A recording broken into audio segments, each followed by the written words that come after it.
Three, two, one. Hello, welcome back to another RNH Podcast, and today we have a guest, my cousin Jon. Hello. So today we're just gonna be talking about family and other things, like how we grew up and how different it is from other people. Alright. No, most definitely, man. Most definitely. Thank you for having me on the podcast. No problem. First thing first, how we grew up. Like, I know you grew up really different from other people, and even me and the other cousins. Yeah, dude. I jokingly say and tell you and tell the clients that I work with, in a mental facility, youth rehab facility. It's I had the best of both worlds. I was able to experience both my parents grow up with both my parents, but then I was able to see both my parents go through their divorce and the ups and the downs, and I was old enough to remember all of that. So as a person who's, like I said, I'm not saying I'm one in a million, but there's a lot of people go through what I go through as well. But as a person who's gone through that and seen that and experienced the nature and the nurture of life and use that in life, it's totally, like I said, I see life totally differently. And for me myself, I grew up for the most part around my dad, with my dad. High school years I was with my dad, so a lot of those life lessons, those becoming a man lessons, I learned that all from my dad. Like, say good, bad, but not really. Yeah. I don't know about you and stuff. Like, for me, like, we moved a lot. How about you? Did you move around a lot and Yeah, no, dude. The longest I've ever spent at a school was 3 years, and that was high school, sophomore, junior, senior year. Other than that, every year, for most part, with schools, I was only there for 2 years, if that. Like I said, kindergarten, preschool, first, second grade, third, fourth, fifth, sixth, seventh, eighth. At 7th, 8th, I was actually in Minnesota, and then started 9th grade, and then came back to California to finish up 9th grade, and then ultimately, like I said, I went to Central to finish up the rest of my high school years. Right. And with your housing situation, is really never one home, or was there like a certain set home you can always come back to, or is it just like I gotta bounce until I get older, or I have to find a situation for myself to where I'm good and this is where I'm at? Or I think as kids we don't have a choice of where we go, who we get to live with, or at least until you're 12 or old enough to make your own decisions. At least what the court says, right, you know what I mean? Yeah. But with that, dude, it's like I said, I didn't really have a choice of where I wanted to go. Right. And then who watched you the most? Like most people, since your parents are working or whatnot, it's usually the grandparents or whatnot, or like a relative or something. Yeah, dude. As kids, bro, especially Hmong people, for the most part, we're called like community babies. Everybody watches us. Right. So generally, our grandparents, the grandparents we share, mine yet to see, my mom's parents, your dad's parents. Right. We were able to, they raised us for the most part. Like I said, I can remember my grandma picking us up or picking me up from preschool, kindergarten, walking home. I remember one time, I don't know how old I was. I was still that age, preschool, kindergarten. I got my first bee sting. Like I said, I still remember, dude. The bee was in one of those little pollens on the sidewalk, right? Those little white ones. I walked up to it, picked it up, boink, got me, dude. Cried. Grandma took me home. I was crying forever. Yeah, dude. And and even my other grandparents, my dad's parents, they raised us too. Right. You know what I mean? Like I said, we grew up at their house with my other cousins as well, and that influenced the closeness of family. Like I said, ultimately that's what makes those are things that you carry The on values, as yeah. values that you carry on, dude. Yeah. So, And then speaking of, you know, parents and or who are guardian watching us, what about discipline? If it's okay to talk about that, because I feel like in this society, it's very scary to discipline your children because of what's happening on today. Yeah, and bro. whatnot. But I feel like it is needed. No, real talk, dude. Like this is like off records. No holds bars podcast, bro. Like real talk. Some kids need to get beaten, homie. Like, Yeah. I got beaten before. I'm not gonna lie. You know what I mean? As teenager, Right. whether it should be or not, but those are life lessons, bro. I'm Yeah. not. And even the first time I got beaten as a kid, I got beaten up because I didn't want to fight. I was beating up the kid. My dad picked us up, and I just walked away because I already like beat him up, but the kid was still wanting to fight. So then my dad whooped my ass, boy. My ass got whooped. And then, like, trust me, boy. And then, found the kid, like, the next day or, like, 2 days later playing in the same apartment complex. Because he lived at the same apartment complex just on the other side. I was, like, 7, 8. Yeah, like 7 or 8, dude. And then, ultimately, my dad said, there he is. Go take care of your business. And I was fucking scared. I'm not going to get my ass beat again. I just got my ass beat. So, ran up, pushed him in the fucking bushes and shit, and he started hella crying. You know what I mean? Like, so I hella pushed his ass, and then yeah, dude, that was that. How old were you at that age?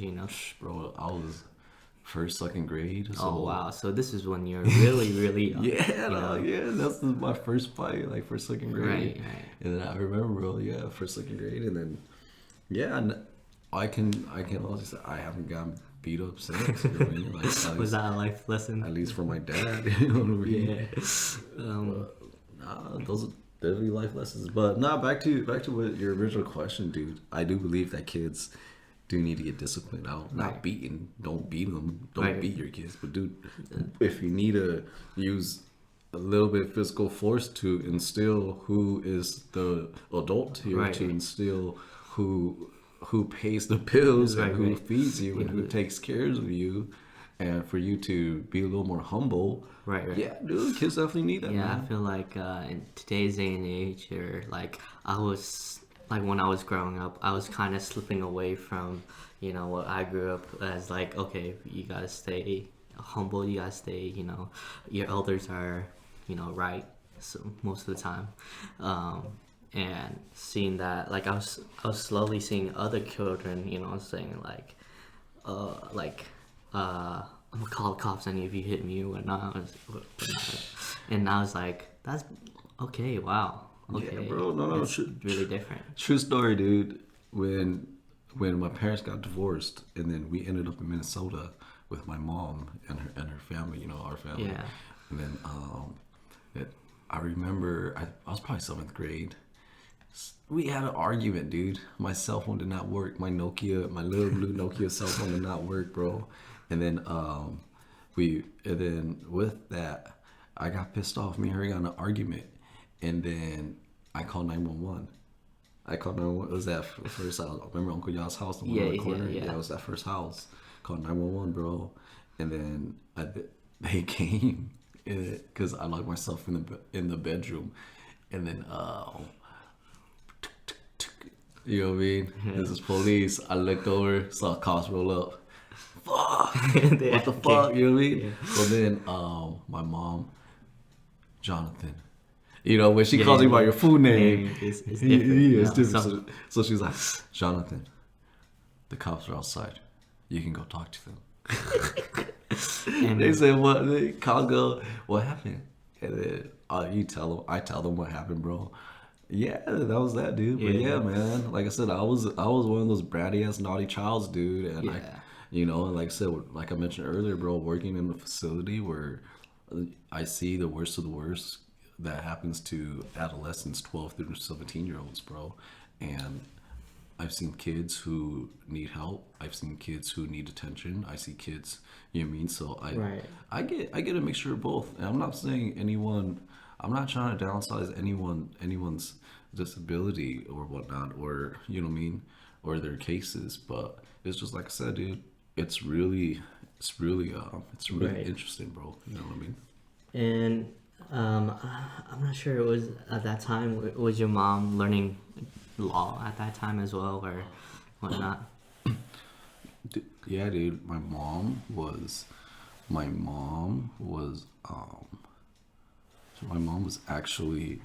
mom was actually she did used to work for Fresno PD. Ah, She did used to work for Fresno PD for a little bit, and then like I said, she did forensics. She tried to be a right, cop on the right, streets, but then she was like 90 pounds, bro. You gotta be able to carry at least a 75-pound dummy, bro. right, I mean, you right. can't carry 90 pounds. You can't, you know It's, what I it's mean? something you shouldn't. She You just know? couldn't put. She wasn't physically ready. Yeah. But when it came to like forensics, the fingerprinting stuff, dude, She was.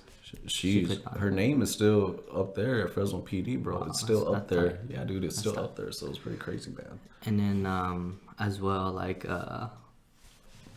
during that situation, you still had to move around and do Yeah. you. I mean, like even with that discipline and whatnot, and the things you have learned. I mean, you're a good person today. You have your own child, and you know he's very smart. He's his own character. You know.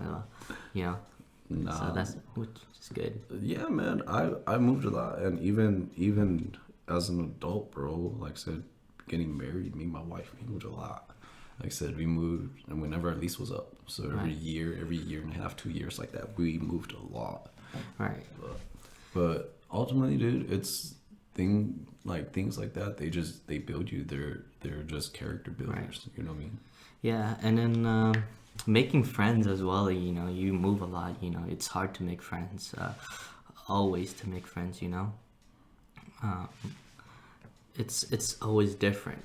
From from I see people who stayed in Fresno their whole life. They told me they stayed in Fresno for a whole life, and they had friends Real. from when they were young, um, and uh, it's different from what they say. You know, we're best friends. You know, since first grade, and we've been like this. You know, we've been tight and whatnot for years and years. And the only thing I had like that was family, and other than that, making friends was just a pass and go thing. Because I'm never really gonna stay to see you. True. Yeah, dude. Like ultimately, like that's the difference. Kind of like with me and my brother Justin. He's like I said, he was able to grow up from first, second grade with all his friends all the way Right. to high school, and you could see the bond that he had with his friends. Like I said, it's a different bond. Right. Me myself, like I mentioned, I only had 2 years, Right. 2 You always years. switching Yeah, around. and like I said, that was I was able to connect with people and you build just have conversations with random people Right. and build people skills because Right. you never get comfortable anywhere. But Right. but with that, dude, it's like I said, you adapt to Right, adapt to right, what's around you. You know what I mean? I mean, have you ever had to look over your shoulder and because in those couple of years of being friends, you never really know who's your friend and who's just out there to get you for no reason or they have their motives or whatnot. I mean, I feel for like us, our family.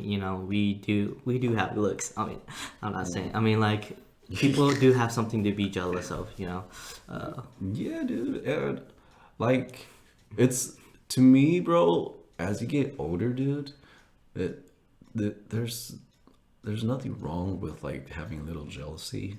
I just think just don't be obsessed with Right. you know what I mean? Live Yeah. your own life, do your own thing, you know what I mean? Like at the end of the day, take care of you, take care of your bills, take care of your kids. Who cares what all the outside knows, even if it's family, close friends, best friend, woo doo blah blah, dude. If it's not helping you, if you're not building on it, like you're not able to get money and you're not helping each other or whatnot, or you're not there for good memories and the good and the bad times, Right. then like I said, ultimately you really don't need them. You know what I mean? Right. And that's just I don't know, man. Like I said, sometimes like I tell these kids, the sooner you see it, the better off you'll be. Right. And I'm not saying don't have no friends. Like I said, Right. I love my friends. I love my family. But like I said, remember that they don't pay your bills. Right, You know what you're I mean? first, so you gotta put like I yourself said, at first. the end of the day, bro, you know, when you get older, you got your own bills to pay. You're gonna Yeah. realize, damn, I got bills to pay. I gotta take care of my own shit. And that's that's what everyone says. You know, Yeah. everyone knows it too.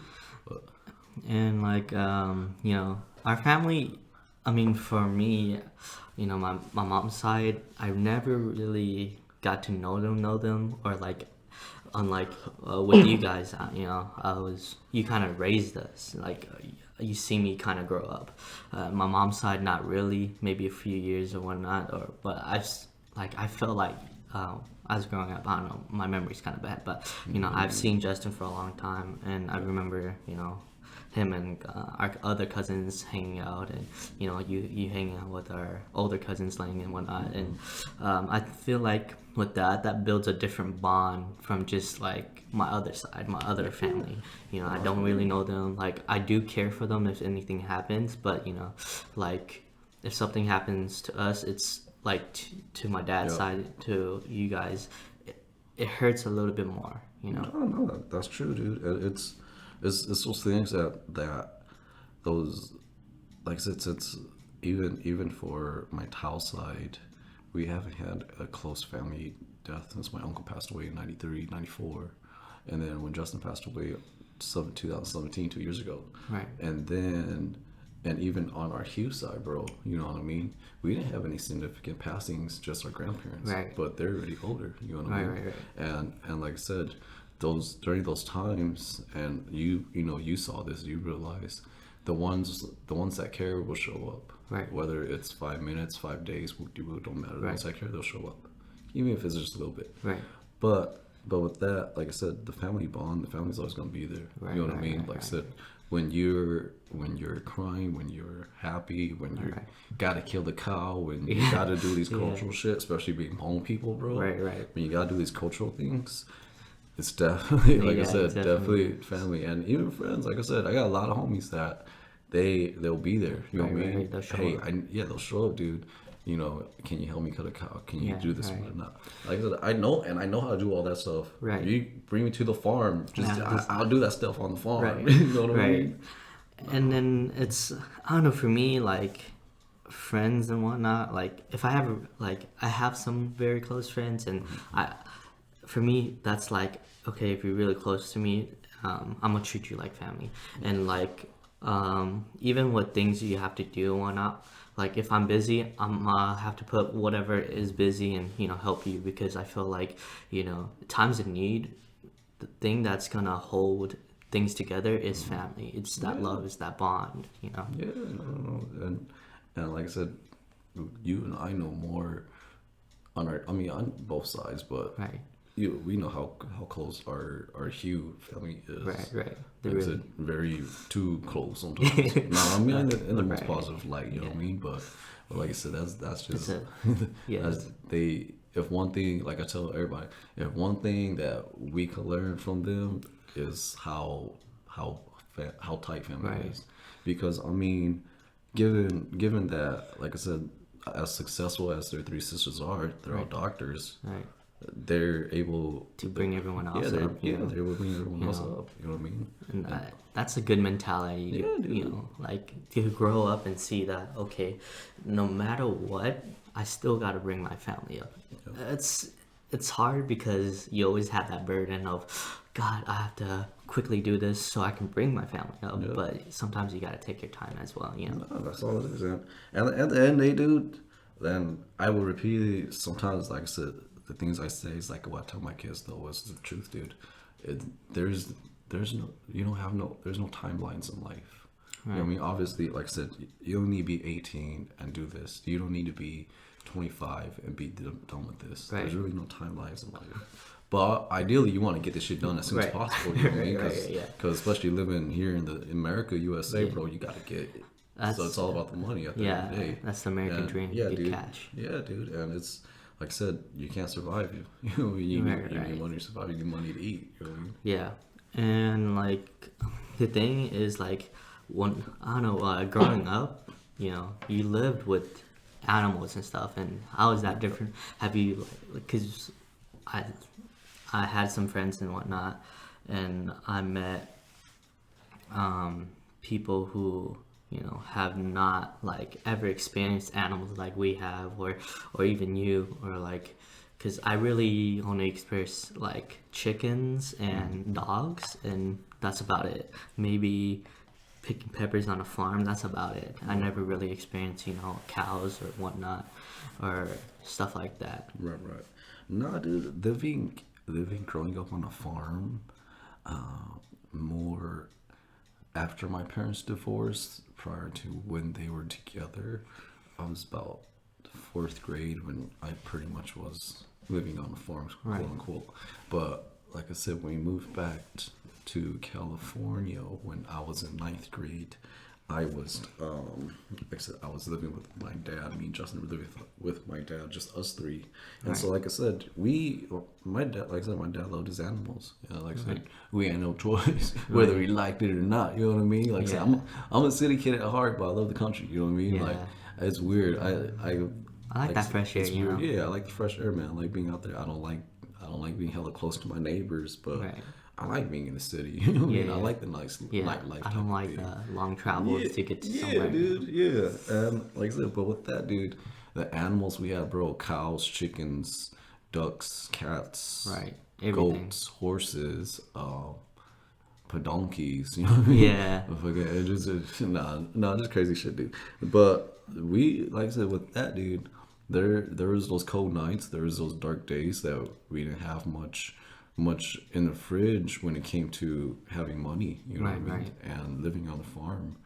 Cool. We had that extra supply of food, of meat, that we could kill a cow, we can kill a pig. You know what I mean?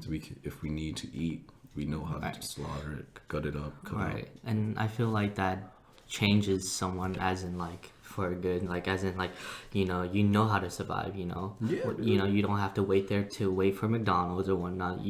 Okay, if I need to eat, I'm gonna go grab the chicken, boil it up, and do whatever I need to do to feed myself. Yeah, dude, those are being monk and living on the farm, but those are like that basic survival skills type of shit, and things like that, dude. It's very interesting because you come to realize not a lot of people know that. I mean, even when I was working with my dad's organization, we had a group of Southeast Asian students, or a group of Asians, Asian students, Asian club from UCLA. They came to visit the farm. They came to California. They connected with us. I gave them a tour of one of our farmers' farm. And I, gave them a tour of our office, things we do, whoop-de-woo. And none of them, maybe there's maybe like 2, 3, maybe about 5, a handful of Hmong people. But between even those Hmong people, maybe 2, 3 of them knew about farming. And the rest of them were, Vietnamese, Chinese, a few Lao Cambodian, other Asians, you know what I mean? But dude, like I said, all those Asians, and none of them have any farming background or know what farming is. Wow. That's, you know what I mean? Like man, to me that's an amazing statistic. Like, even if it's just this group of kids, and that was a pretty big group of kids. There was about 20 to 30 kids. Wow, okay, that's it was a good classroom size. And it's just like, wow, it's truly amazing that you know what I mean, the youth, some of these youth that you would maybe, I guess, be a little biased because of their skin tone, assume that they know how to farm, don't know how to farm, or don't know what farming is, or any relations. It's crazy, dude.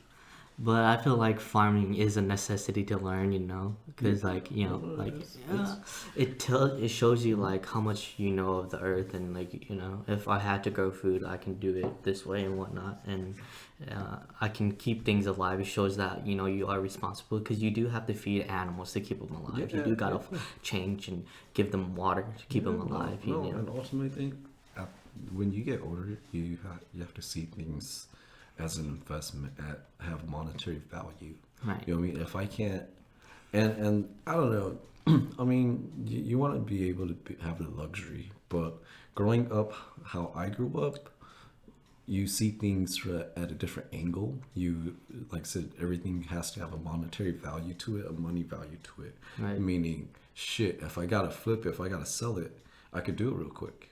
And me myself, I have a lot of shoes. I have a lot of hats. I like it because I like style, I like fashion, but it's also there in the back of my mind thinking, if I really, really have to sell it for even a couple bucks on those dark days like I've had before as a kid growing up, as a teenager growing up, as a young adult, I'm only 27, this is still relevant. This all happened within 10 years ago, you know what I mean? Like 10 or 15 years ago, this is all still relevant. But things like that, like I said, it builds you as a person, you know what I mean? It gives you survival skills. At the end of the day, it gives you certain traits, you know. It gives you like to where, you know, if you are pushed into a corner, you know how to get out of the situation, you know. Right. And then speaking of Hmong people, their culture, like I feel like since you're older than me, I feel like you might more know, or you might know more, or you might know you might have more knowledge of, you know, how things run. Like I only know of like to where, you know, this is how we lead. You know, women are really a second class people for like majority of Hmong people culture. You know, and then just from my grandparents, who are like what they have, like our grandparent or our grandpa. He, you know, he's different. He's kind of from the political world as well, and you know whatnot. And it kind of shows you how crazy Hmong culture is, good and bad for the most part, you know. Yeah, dude, it's like I jokingly say, but I think I mentioned this to you before. Like I said, if Hmong people had a country, bro, it would be a communist country, because because I mean the power struggle.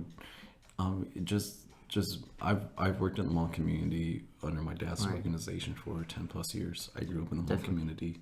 My dad is an activist, a civil rights activist, a political campaign person, you know, a policymaker, not political campaign, policymaker. His brother, my uncle, he is, you know, he was a civil rights activist. He led a Hmong march to Washington D.C. Wow. You know what I mean? We've, like I said, I've been on those rides. So when it comes to all those social activists, I've kind of grew up in it, been around it. Right. You know, excuse me, been around it, and so like I said, you're able to analyze and everything. Yeah. I've been able to see how our people operate and communicate. And I'm not saying that my father, my uncle are communist people type of people, but I've seen how just people in general, or Hmong people in general, I've seen all the hate and bigotry. And like I said, I support every Hmong person, every artist, everybody.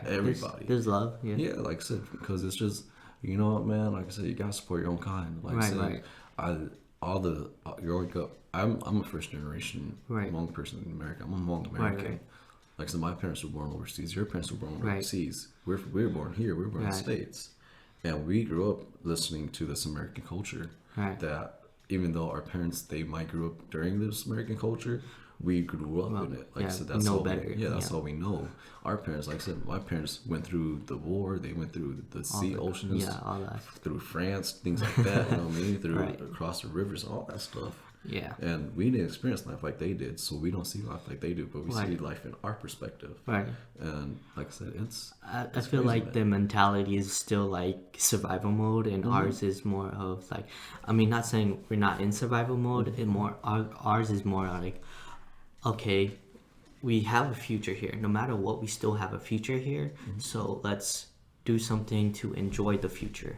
And them, I feel like it's more like, oh, I have to keep the survival. I don't know if I have a future here. I don't know if my children can be able to stay here, kind of thing. You know. No, that is true, but and ultimately, dude, it's, you know, you do, like I said, as a parent, it's like, yeah, you gotta make sure you and your kids are fed. You know what I mean? You're always gonna worry about your kids. Trust me. And with that, dude, like I talked about, you just gotta be able to take care of yourself at the end of the day. Worry about yourself. You know what I mean? Put yourself in the right situation, and that starts it's from 8th grade. That starts 7th grade. You know, that starts 6th grade. That starts when you're a freshman in high school, dude. All that builds up. Like I said, school will take you places. Right. I'm not saying school's for everyone. Trust me. I went to college. I dropped out of college. I'm going back to college, bro. You know what I mean? 10 years later, type of thing. And with that, dude, I learned a lot, lots of life lessons. But you know what? I accept it. I don't like it. I don't hate anything that's happened. But you, like I said, you realize that maybe if I stayed in school and I focused, or if I focused more even in high school on my education, Right. I would be in a better place, or I would go to things that I dreamed about, things that I wanted. I'm not saying that I can't still go to those places, but obviously, like I said, my goals have changed. My timing is a little different for me as it is to you being 19. Right. You know. And yeah, like growing up, I always wanted a dog. I always asked. I see you guys growing up with dogs, and I always asked Justin, hey, maybe could I get a dog later? My parents, maybe because of the type of dog you guys owned and raised, like they never really wanted me to have a dog, like your guys' dog and whatnot and stuff. And I finally got mine, and I realized, the way you have to treat this dog, the way you train this dog is, it's not a walk in the park, Yeah. and the way you have to put the mentality, the way you want to train it also adapts to you too. So could you tell me, like, growing up with these dogs, or even the other types of dogs you grew up with? Yeah, dude. I grew up with dogs since forever. My dad's been training dogs for 25, 30 plus years. 25 plus years. But we started off with American Bulldogs. Like I said, I would still, even to this day, recommend if anyone wants a loyal guard dog, a house dog, or any type of dog, American Bulldogs are number one, bro. Like I said, American Bulldogs are number one, bro. You know what I mean? Like I said, that's just it. But like I said, we started with those, had a few Rottweilers. Didn't really get deep into German Shepherds, because even with our American Bulldogs, we were placing it. We were like pretty good with those. Yeah, but we top notch. Yeah, and then we slowly got into like I said, we picked up a few Dutch Shepherds. Okay. Dutch Shepherds are, like I said, Malinois cousin crosses, whatever. And then like I said, we got Malinois, and like I said, we've been lucky to have some very good, solid bloodlines, good working dogs. Like I said, ultimately it's up to the trainer. You know what I mean? You can't be the most talented person in the world if you're lazy and you don't practice.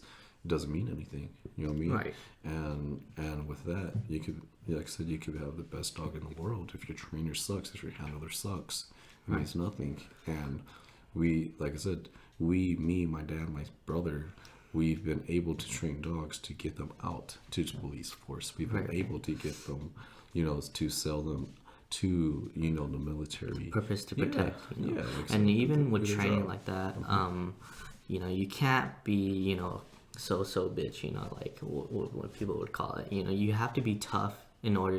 You have to have the mind of a tough person and a tough mentality to deal with these dogs, because when they do come and get you and to train for them, you can't just scurry away, and you can't just cry that you got hit or whatnot. Yeah, dude. No. Like I said, freaking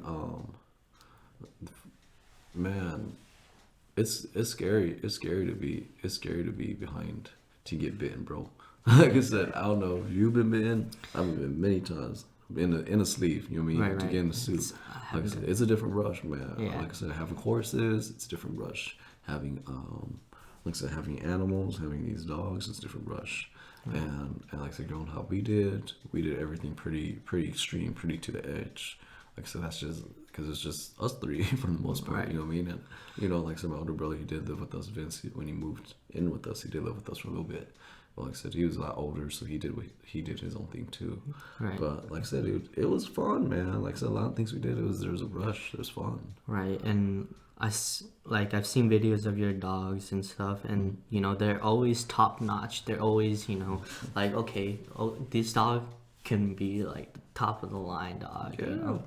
and when you trace back the bloodline, they do come from top bloodlines, top solid bloodlines. Right. So yes, animals bloodlines it does mean a lot. I'm not saying, and especially with Malinois, you know what I mean. German Shepherds, if they come from solid parents, they're all gonna be solid. But Malinois, even the best stuff, they come one in a few. And like I said, we've been lucky to get the one in the few that stay consistent. And ultimately that's what led us to even now 20 plus years later having solid dogs like this, because of the work, the connections, and just the history that my dad's put in. He was one of the first top Hmong dog trainers, only dog trainers, like I said, only Hmong dog trainers. Yeah, that's kind of rare in the community, because like I feel like Hmong people, they do have dogs, but we're still scared. Like, they way back when they had all those festivals at Kearney Park, they had dog demonstrations. My dad and them had dog demonstrations, personal protection stuff, and that was with bulldogs and stuff. And so, like I said, we've been doing it forever. And like I said, not all dog owners are good dog trainers or dog trainers. And like I said, some things that may come easy to like me or natural to me, it might be totally like brand new, a new day for somebody else. Totally brand new for somebody else. And I've given basic knowledge. I gave him basic information that PetSmart would charge you $200 for. Right. And, yeah. And like, I seen their training. Yeah, you know what I mean? Yeah. And you see that, it's like, wow, for real? You paid $400 for that? Yeah. Damn. Just to teach him how to sit or something. something. Yeah, just for basic recall. Yeah. You know what I mean? Like, I could just buy a long, you know what I mean? Go buy a long line. Yeah. Get some treats. Do this. Be consistent. You know what I mean? At the end of the day, bro, whatever in life, bro, just be consistent. Take it from me. As someone who's been an underachiever, as someone who's not been consistent in anything I've done, anything I've done, bro, be consistent. Right. You know what I mean? Be persistent and be consistent and stay focused. And I'm not saying, like I said, I value the things I do, and I take pride in everything I do, because I do try to do to the fullest. Like I said, I don't undermine myself. You know what I mean? But like I said, there are times that I just said, go, and just said, fuck it, whatever, on to the next. Right. And like I said, that's good and bad. You know what I mean? Like, that's good and bad, because you know what I mean? You can go all the way to 99, but bam, right when you get to 100, you just drop everything. Yeah. And like I said, a lot of that, bro, I'm not saying it's an excuse, but a lot of it could be aware a person's mental health. It could be all sorts of things. Yeah, it could be how the person grew up, like how we started, like how we mentioned, dude. I would never stayed out of school for so long. Parents divorced. So divorce means, like I said, I saw the physical violence. Right. You know what I mean? The verbal separation. violence, all of that. You know what I mean? I grew up and seen all of that. And things like that the psyche of a person that changes. And like I said, obviously now 2019, people are becoming more aware of mental health. Right. But during those times, it was just like, nah, you're just sad. Nah, you're just, but why are you sad? You know what I mean? They don't really get into it, and they don't really discuss it. Especially Hmong culture, where it's just, you're just a spirit, or whatnot. It's nothing there. Yeah, bro. This Hmong culture, dude, I'm not saying they promote abusive violence, you know what I mean? But back in the days, for the most part, they just turn away. Yeah. They just turn the other cheek and tell the daughter and obey your husband. What did you do wrong? Right. You know what I mean? And that leads to the kids. You know? Right. Like I've seen recently, bro. There's a client, Asian client, Korean client. Okay. I want to assume maybe a single child, right? But then, like I said, he's been readmitted. Little skinny tall kid, very quiet, has a little mouth on him though, bro. Like I said, very just like has a little attitude. And then he doesn't want to see his dad. Mm-hmm. He will talk to his mom. Yesterday he had an argument with his mom, bro. And then they were talking, and they're just going back and forth. And then I remember talking to the father. The father was like, "Oh, if my son is going to see me," because the father said, "I need to use the restroom," so like I said, if my son's gonna see me, I don't want to go in. I'll just go use the restroom somewhere else. Yeah. But in my mind, bro, and you know, Asian parents, It's just they're like, very strict. right. You know, very, very, very strict. it's that. And so Yeah. in my mind, okay, if you're arguing with your mom, your dad just probably gets physical. Right. Probably gets physical because the parents looked older. You know what I mean? Looked probably in their good 40s, 50s. Right. So they looked a lot older. So that most traditional Korean families are very cultured. They're Right, very old school. They're very strict. They have a lot of You know discipline. what I mean? I've had some Korean friends, bro, very strict. Right. You know what I mean? And so like I said, I was like, okay. And you could probably see, all right, maybe this kid goes through a lot. But even with this kid's attitude, maybe this kid has a little attitude on him that he should fix also. But it goes Right. both ways. But Right, like I said, right. they don't. But you only observe what you see, but you can't really pick the mind and get into the brain Right, right. of the parents, the child. You know what I mean? Right. But with that dude, that even goes to my parents. My mom is a doctor. You know Right, what I mean? right. My dad is the ED of his own organization for 15 plus years, bro. With that, my mom had straight A's and B's, had like a 3.9 when she graduated. She only had like one B, she said, which messed up her grade. Like, wow, Right. boo hoo.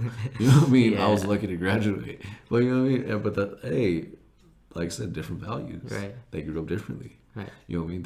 It's like we mentioned earlier, they grew up remembering having to get on airplanes and fleeing the war, refugees, bro. You know what I mean? Yeah. Us, we grew up crying and we grew up getting McDonald's. Yeah, You know what I mean? yeah. I grew up on the Happy Meals. Yeah. So I still eat Happy Meals. You know? Yeah, right. You know what I mean? And stuff like that, dude.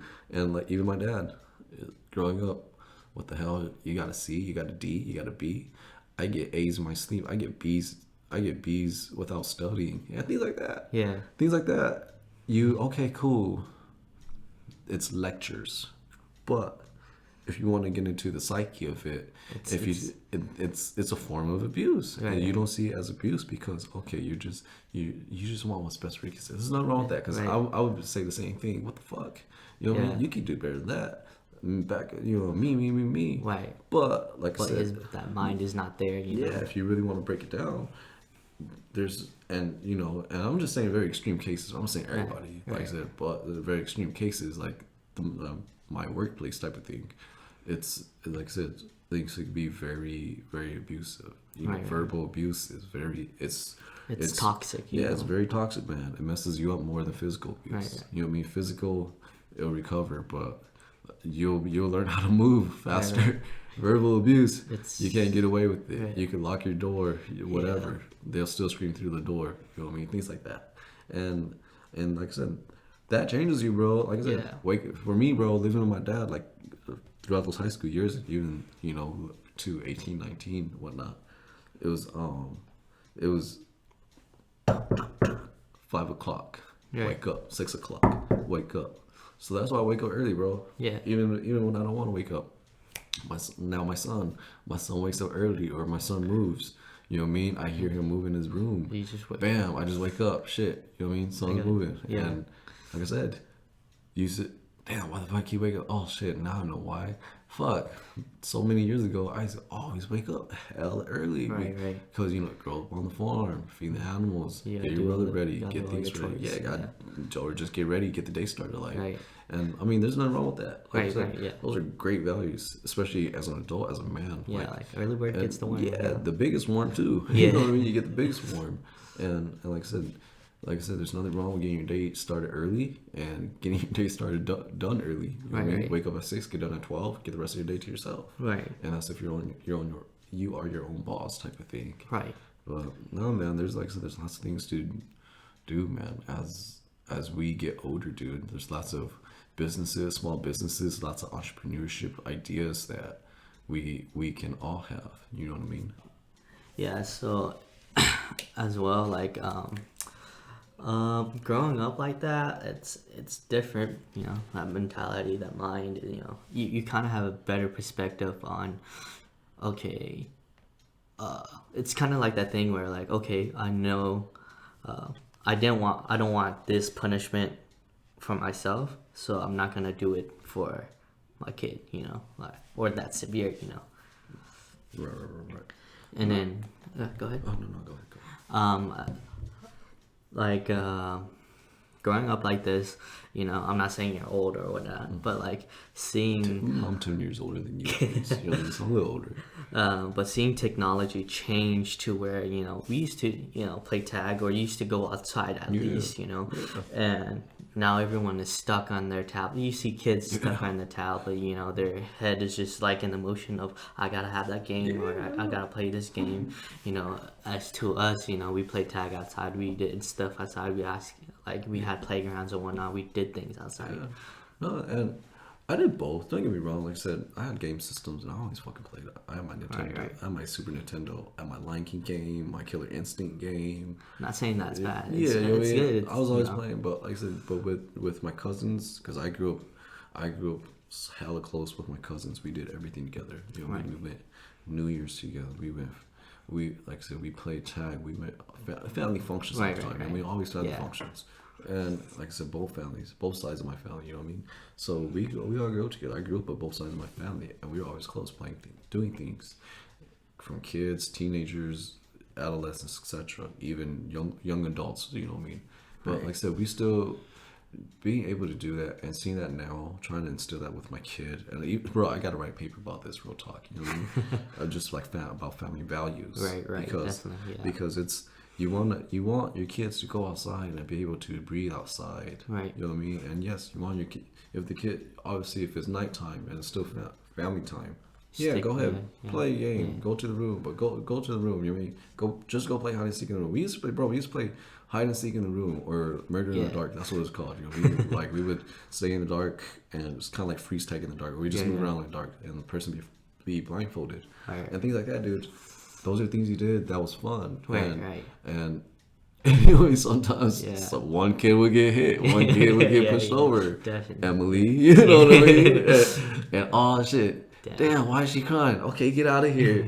5 minutes later, she comes back. Emily, you know what I mean? Nah, but it's, you playing games like that, dude, and you gotta, you know, you got younger brothers. I got my kid. You know what I mean? You want them to be able to enjoy those things and be at this age and talk about things and share these memories, because those are good times. Those are fun times, dude. And instead of those family values, those times like those are priceless. You know what I mean? You know what I mean? Like having time like that, it's you'll never get that back. And you and I know, especially for me after losing Justin, I know it affects you, but it fucks me up. You know what I mean? It fucks me up. Right. And with that, dude, you want, like my dad mentioned, write down those memories, or my aunt Tina mentioned, write down those memories. Somebody, one of those two. Yeah, write down those memories, because you're never gonna, sometimes you might forget them. Write them down. Everything you remember, write them down. And like I said, I got a whole list. You know what I mean? I'll definitely share them one day, bro. And I'm still those memories that just pop up, those random memories, dude. You know what I mean? I got the list, and I just got so much more to build. But it's like I said, you want to build those memories for your kids, and when your kids grow up, same thing. You know what I mean? Those family values, it just makes you a better human being for the most part. You know what I mean? Because like we mentioned earlier when we were talking, just the family core, family values, things like that. Because you don't realize, even me growing up, I got 4 brothers. You know what I mean? But I got an older half brother, I got a full brother, and I got 2 younger half brothers. Right. My dad has 3 sets of kids. Right. I didn't for the most part, I didn't grow up with my older brother. As kids, we didn't really grow up together. Like I said, we saw each other here and there, but it's not really like that. Yeah, you know what I mean? We never really grew up together. You're kind of the older brother. And like I said, me and Justin grew up together, and even now my 2 younger brothers, Benjamin and Gabriel, they don't like I said, they live in North Carolina. You know what I mean? So it's hard to contact them. Yeah, it's hard. Well, it's not hard to contact them. It's just hard to be their older brother in their life when you're so far away. You can't really do much, and things like that. But like I said, you want to remind them that you're still there. You know what I mean? Right. You want to let them know that, hey, whatever it is, as big brother, I'm still here. Yeah. And like I said, not having any sisters, I had so many girl cousins that are my sisters. Yeah. You know what I mean? And then even you guys, bro. You guys are more my brothers than my cousins. What my cousins are my brothers, my sisters. You know what I mean? Yeah. Like being Hmong people, especially for our family, I don't know how other Hmong families operate. I know they operate, but like I said, we see it as brothers and sisters because that's how we all saw each other. Definitely. We took showers together, we ate together, we fought with each other. You know what I mean? Everything, right. And that's what brothers and sisters do. You know what I mean? So, no, man, it's definitely family's definitely something very a good value. Family right. Definitely very. And then like growing up with because. Back in the day, it was more like a CD player and stuff, and that's how you would, switch music stuff and stuff. And now it's just on your phone. Yeah, dude. Nah, man. I started with cassettes. I had a cassette player. I had a tape cassette player. My first tapes were my mom got it. I was probably like second grade, dude. It was my birthday. She got me. It was in a little brown paper bag. It was a Brandy and Monica cassette and an Usher cassette. Brandy and Monica, That Boy Is Mine, hella classic still. Right. And then Usher, like his first singles, that first album that came out with lots of cool shit, a lot of classic hits. But yeah, dude, my first stuff was tapes, right? And then transition CDs. I like I said, I love music in general, bro. Like I said, right. I'm obviously a hip hop baby. Like I said, hip hop baby meaning you love the rhythm and blues, reggae, jazz, everything is cool. But man, you grew up on hip hop. You know what I mean? Right. I grew up on hip hop. And like seeing things change like that, you definitely want to listen to music during class or whatnot. Like, how hard was it to like bring that to class or to listen to it, like whatnot? During class. Let's see.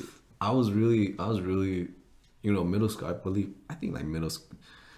Obviously like in elementary school, I remember some of my friends. That's when we had cassette, still the tape players, and we were just playing it during our free time and whatnot. We never played in class, but middle school is when everyone's, you start venturing out, being a little rebel. You know what I mean? Yeah. Start hitting puberty, thinking nobody owns you. You know what I mean? So then. Everybody, we would all listen to our iPods or take CD players and MP3s and whatnot before classes, because we would all line up. Growing up in Minnesota, it was indoor, everything's indoor, right? Yeah. So we would do that, and then me being me, bro. Like I said, I was always, like I mentioned, I was always moving school to school, so I kind of did whatever I did, just sometimes to get attention to. Sometimes, you know what I mean. Right. Or just kind of stick out, be kind of like the weird one, the oddball. I don't give a fuck, nigga. Yeah. I'm hella weird, and that's a good thing. I don't give a shit. Like, I'm me. And then, hey, bro, I'm me. You know what I mean? Yeah. And then, but with that, dude, I even brought a boombox, a little big old boombox, right? Because I played soccer. Like I said, I played soccer, so I had my soccer bag. But all you really need is your cleats, your shoes, your socks. You don't need a bag that big. Right. So I put my boombox in there, just put my shoes on the side. So I would always, bam, play my CD. Just has, man, what I have. So this was when the South was up. So I had like a little Flip, Chameleonaire, some Paul Wall. You know what I mean? I had some, some T.I., some 50 Cent, G-Unit stuff. And I was playing that shit from my boombox. Right. And then that right before class, that's cool. Turn it off. You respect them enough. Respect your authorities enough. The teachers, the administrators enough to turn it off. But man, dude. Right. And even on the bus, I would play that shit because fuck it, you know what I mean. So man, I was low key being a DJ since I was in middle school. I just never brought it up, you know what I mean. Yeah. And during that time, was teachers still able to hit children, or is that's still like, was that like, okay, it stopped?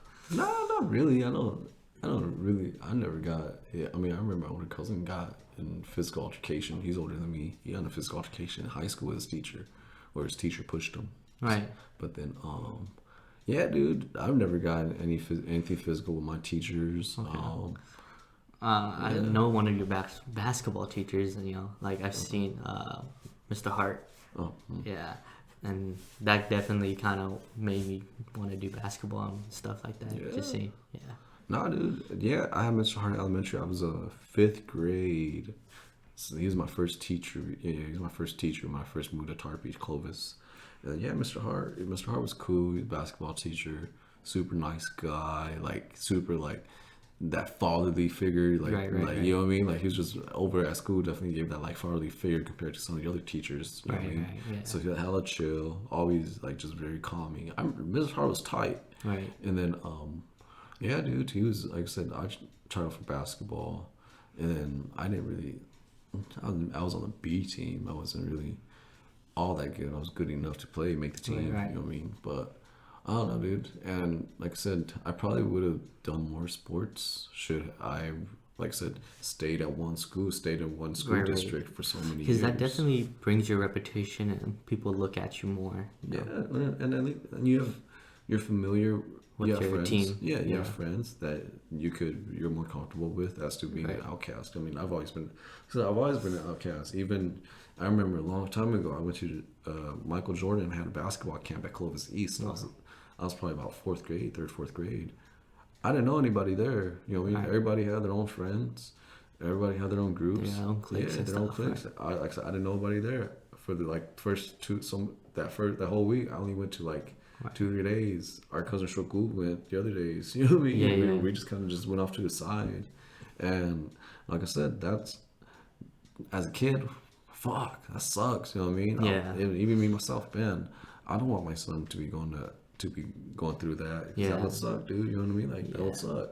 I want him to have friends, dude. Like my brother, I want him to be able to grow up with people Right. and Have that bond. yeah, and have that bond. And even like I said, even throughout high school, even like you realize this like after my brother's passing, how many people knew him because Right. he was in one school district, and was a everybody in lot. that district, Yeah. whether they went to the same elementary school or middle school or throughout high school, everybody knew him. Right. Because, like I said, the sports he played, the things he did, Right. and he was very successful and very great caught, person. like, I think He caught great in people's life. eyes. You know? Yeah, he was great in life. You know what I mean? Right. Everything he did was great, and things like that.